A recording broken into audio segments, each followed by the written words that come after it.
The governor of Mississippi said, look, I've been following your career. I'm delighted at Brexit. Come and visit us in the summer and maybe, give a speech to our activists about how you got the non-voters in that referendum out to vote.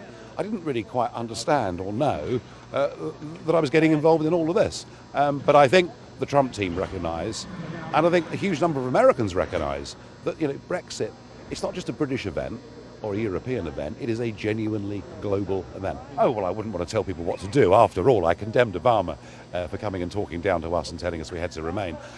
I was a little bit surprised how enthusiastic Team Trump were to get me involved. It's not going to happen again. But I do think that his team and many of these activists are asking themselves this question: how do we get the disaffected? How do we get people who've given up voting? How do we get people who loathe politicians to engage in the process? And if they can do a little bit of what we did, they've got every chance of winning. I've seen some of the things that he said earlier in the campaign. I thought, I really looked very sideways at some of those comments. Which one? The ones directed at women and some of the sort of total blanket comments that we saw about Muslim people, for example. But I think what you saw tonight was a very different Trump. And I think it's pretty clear that there is a new campaign team around him. He's sticking to clear messages. There was nothing he said tonight that people could find to be offensive in any way at all.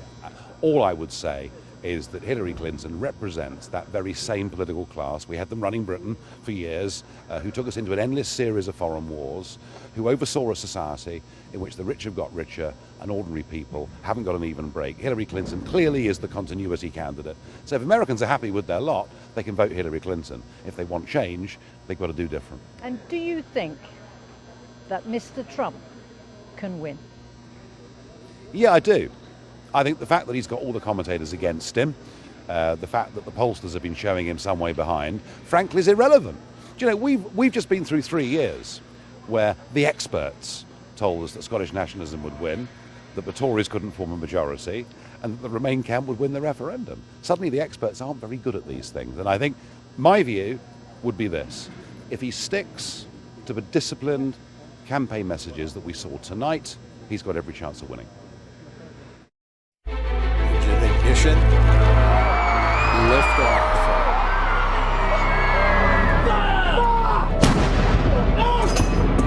If you don't represent women in politics,